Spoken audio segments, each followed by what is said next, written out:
역사를 기억하라. 안녕하세요. 가테이트의 윤영아입니다. 분주하게 살지만 그런 분주함 속에서도 가끔은 살아온 과거를 떠올릴 때가 있습니다. 만약 기쁘고 즐거웠던 시절이 떠오를 때 보통 여러분은 어떤 생각을 하시나요? 아마도 그때로 돌아가고 싶다 이렇게 생각하실 것입니다. 반면에 너무 어렵고 힘든 기억들이 떠올랐을 때는 어떤 생각을 하시나요? 그 어렵고 힘든 기억들을 내 인생의 반성으로 삼는 경우도 있지만 그 기억이 너무 힘들고 고통스러워 트라우마로 남게 되는 경우도 있을 겁니다. 지금 거대 기업으로 성장한 이랜드 그룹이라는 회사가 있습니다. 이 회사는 새해 첫날 시무식에는 꼭 소금에 절인 주먹밥을 먹는다고 합니다. 지금이야 거대 기업이 되었지만 창업주 박성수 회장님이 처음 이대의 후미진 골목에서 일을 할 때 너무 어렵고 힘들어서 자주 소금 간을 해서 주먹밥을 만들어 끼니를 해결한 적이 많았다고 합니다. 지금의 풍요로움에 취하는 것이 아니라 그 어려운 때를 기억하면서 한 해를 잘 설계하자는 그런 취지로 행사를 하는 것이라 합니다. 저는 오늘 꼭 잊지 말아야 할 한 분을 소개하려 합니다. 1936년 8월 9일 베를린 올림픽 스타디움 운집한 12만 명의 관중들은 곧 이어 스타디움으로 돌아올 마라톤 우승자를 기다리고 있었습니다. 당시 히틀러는 아리아 인종이 마라톤에서 우승하는 장면을 독일 국민들이 목격하게 함으로써 자신의 인종주의적 주장이 옳다는 것을 증명하려 했습니다. 그러나 결승점인 올림픽 스타디움에 처음으로 나타난 것은 아리아인이 아니었습니다.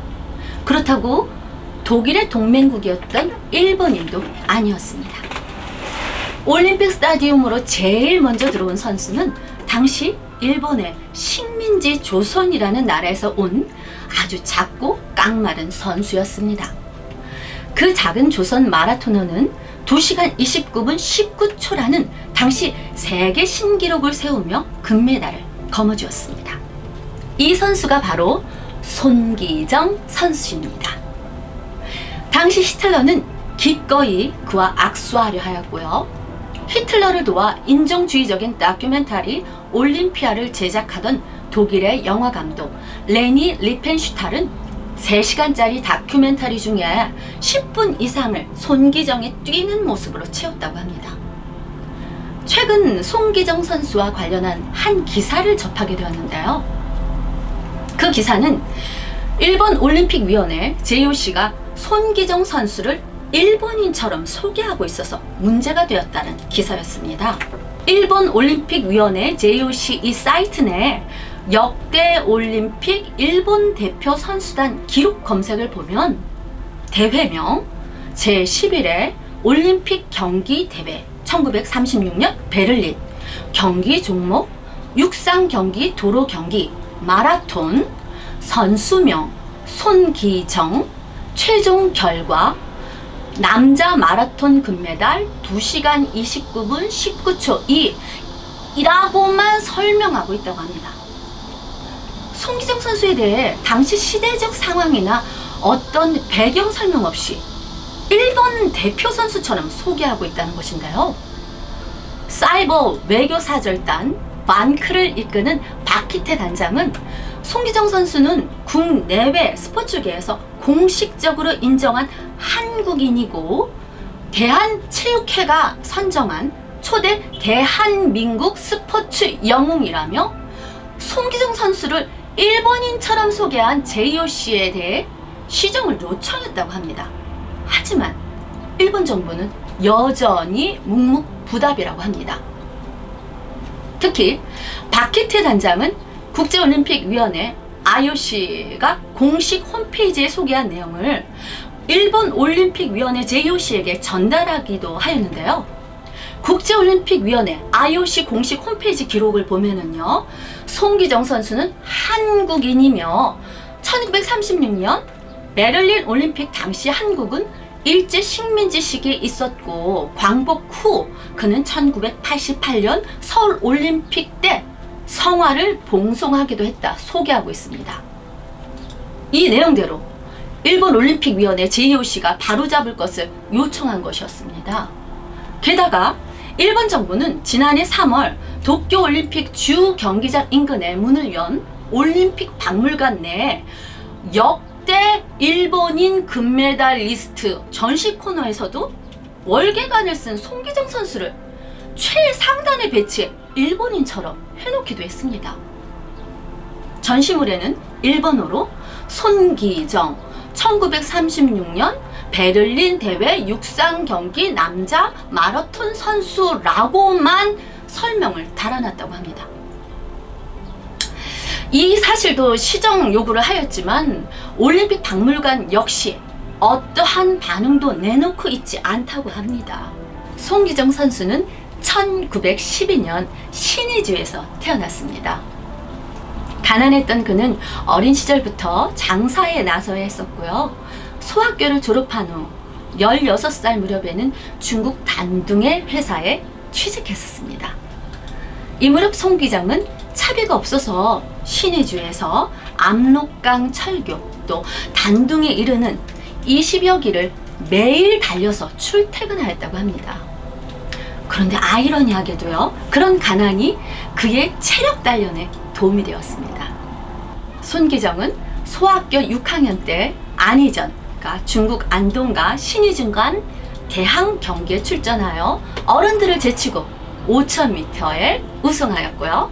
1931년 10월에는 전국체육대회 조선신궁대회에서 평안북도 대표를 출전해서 5000m에서 2위를 하기도 하였습니다.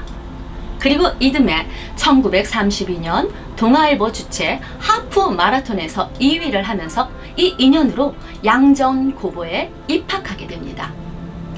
손기정 선수는 중단했던 학업을 계속할 기회를 얻고 본격적으로 마라톤 훈련을 받을 수 있었습니다. 본격적으로 선수로서 훈련을 받은 송기정 선수의 실력은 나날이 성장했습니다. 손 선수는 1933년부터 1936년까지 13번 마라톤 대회에 참여했고요. 그중 10번 우승하게 됩니다. 이러한 발굴의 실력으로 인해 일본의 올림픽 국가대표로 발탁되기에 이르렀습니다. 송기정 선수가 금메달을 목에 걸던 그날 베를린 올림픽 스타디움에서는 어떤 상황이 펼쳐졌을까요? 당시 우승자로 손기정과 그의 선배인 남승용이 금메달과 동메달 주자로 단상에 올랐습니다. 하지만 손기정 선수도 남승용 선수도 그 모습은 너무 우울했습니다.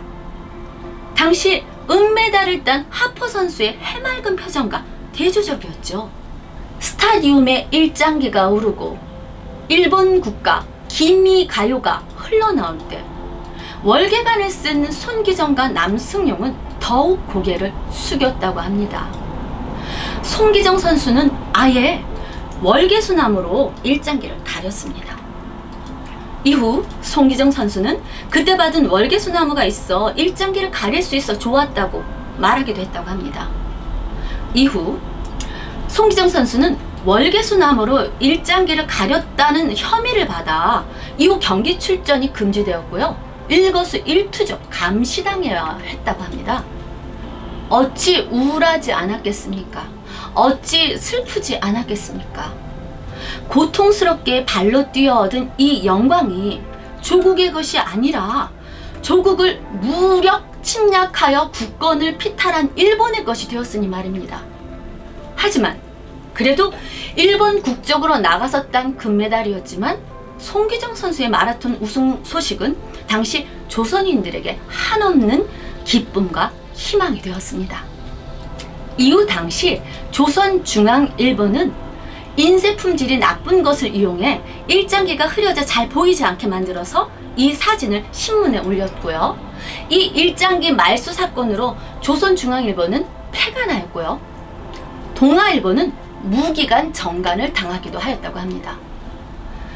현재까지도 송기정이 딴 금메달은 여전히 일본 것으로 되어 있고 올림픽 공식 기록에는 송기정 선수는 국적 또는 일본 이름도 손기태이로 되어 있다고 합니다.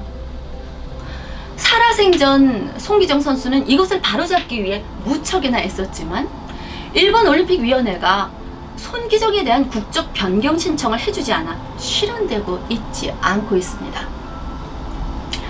참 힘없던 민족의 쓸쓸한 아픔이 아닐 수 없습니다.